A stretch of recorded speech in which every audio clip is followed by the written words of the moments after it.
Hey everybody, it is 9:26, humidity is 68%, and it is 82 or 83 degrees.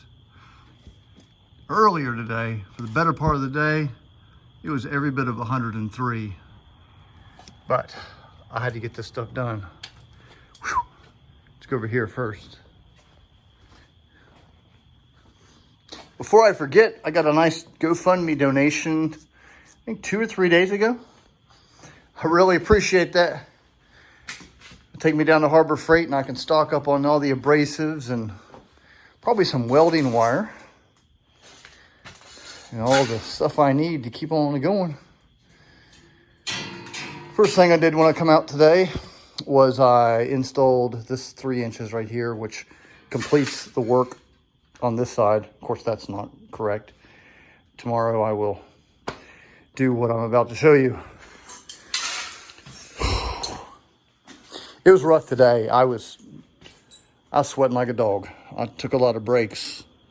More breaks than I did work, but I got a lot of work done, as you can see. This is all framed.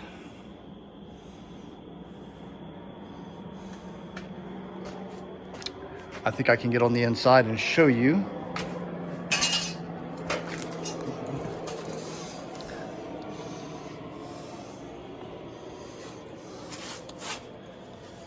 This is all framed and ready to go.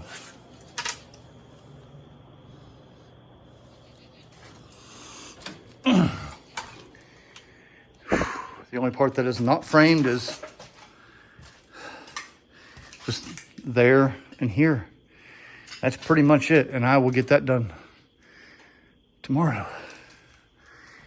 But I did install one exo frame strip today. Got this all in there. I'm quite happy with it. Like I say in a lot of my videos, the B-36 Canopy is one complex monster. When you look at it from one way, these shapes change, and it's really hard to figure it out, compare that with my measurements.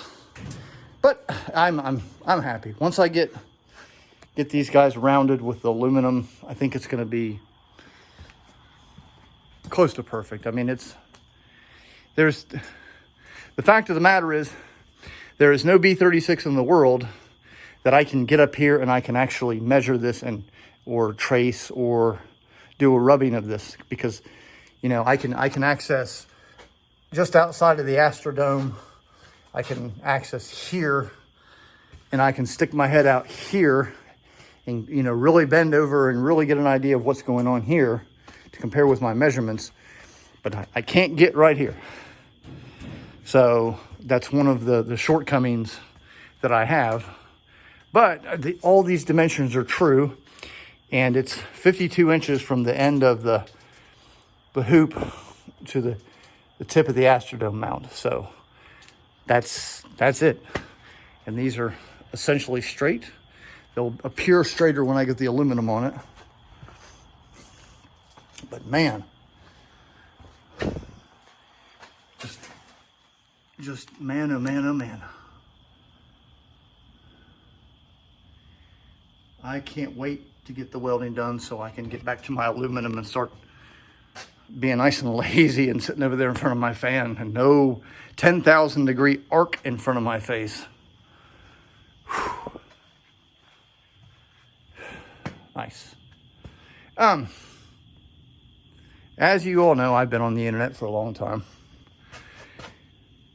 And whenever I bring something up in a video, it's because somebody reminds me. I'm not trying to like really, you know,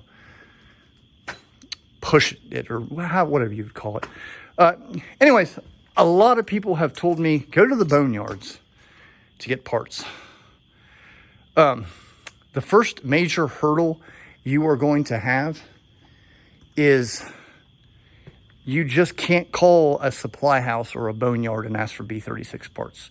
Because unless you're somebody like me who actually studies the airframe religiously and understands the parts and how they're made and is that familiar with them, these people that work at these boneyards are just employees. I don't want to call them clueless, but in a sense, they don't know what a B-36 even is. Even if these people are employees, you would have to have B-36 parts that have been sitting in the boneyard or a junkyard or whatever for 60 some years at this point. And it would have had to have been sat there and categorized and tagged as a B-36 part.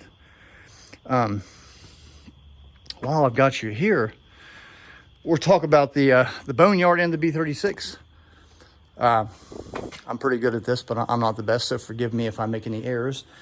The first B-36s started showing up.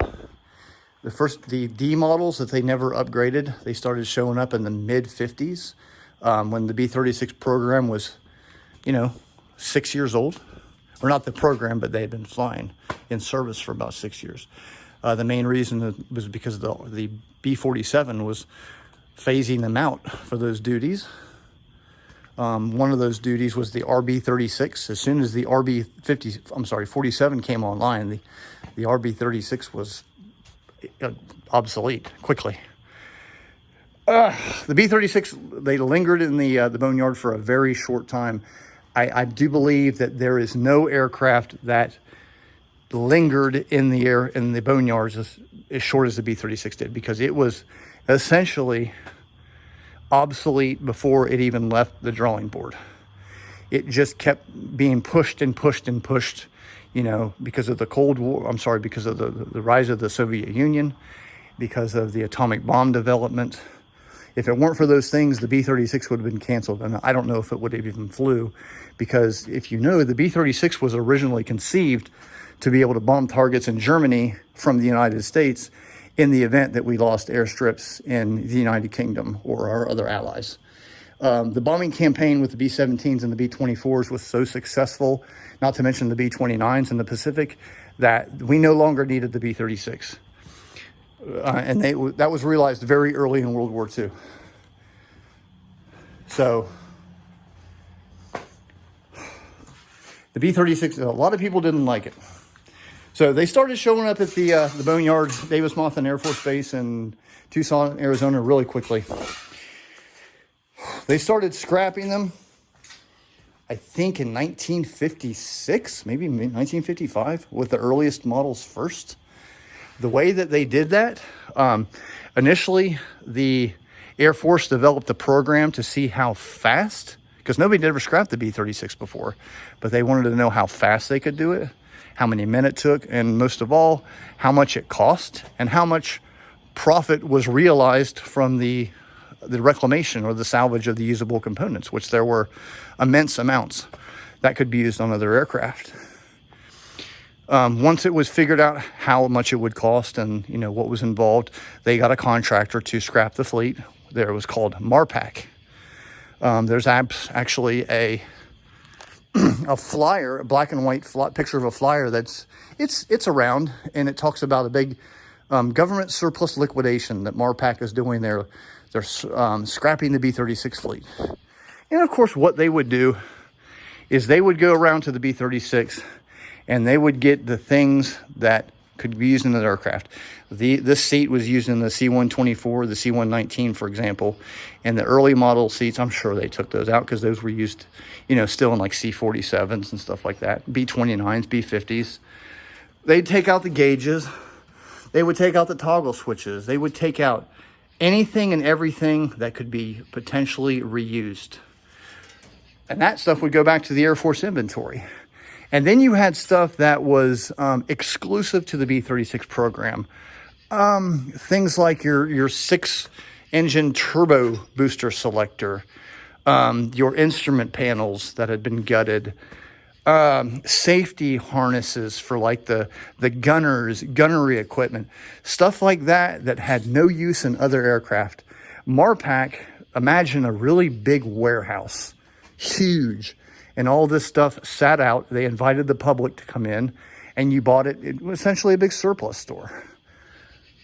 After the B-36s were reclaimed and all their usable components were removed, they then took them down to the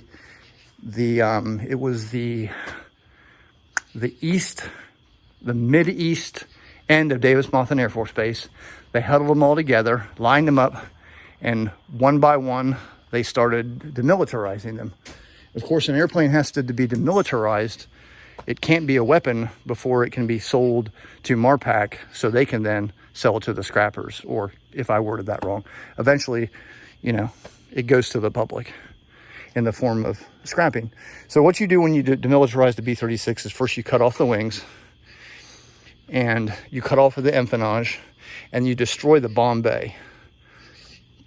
Every B-36 scrapping I've seen, the bomb bay is destroyed. They don't like that part even getting anywhere. I think it's because of the nuclear bomb shape configurations and whatnot.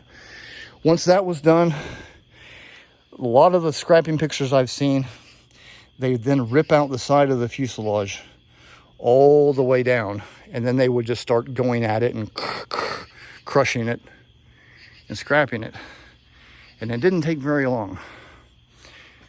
In terms of B-36 parts still being available to purchase, there might be a morsel here, a morsel there, or something that is indicative of the B-36 but was also used on other aircraft.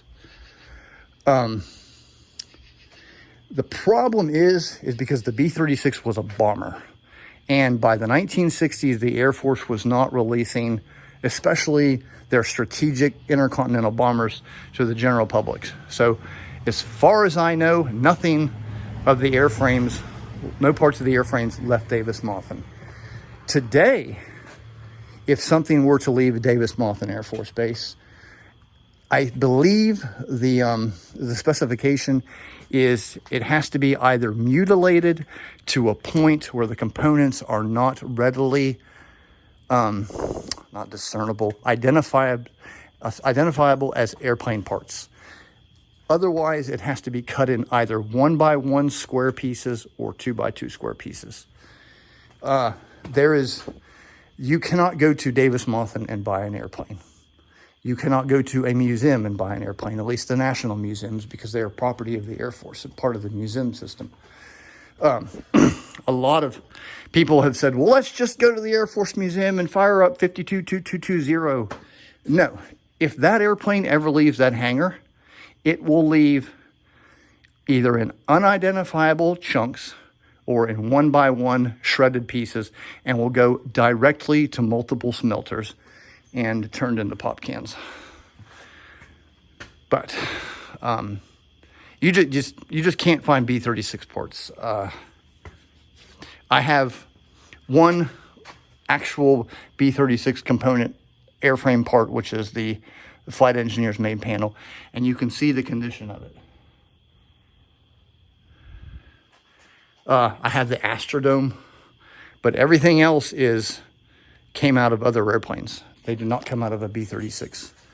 And once again, as a reminder, with the exception of the seats, the communications and radio stuff, the gauges and the T-boxes and the push-to-test lamps and the circuit breakers and the O2 panels, everything here is 100% scratch built. Everything. I've had a lot of people who think that I am restoring a B-36. I am most definitely not restoring a B-36. I wish I was. That'd be really cool, but there's not too many out there. All right.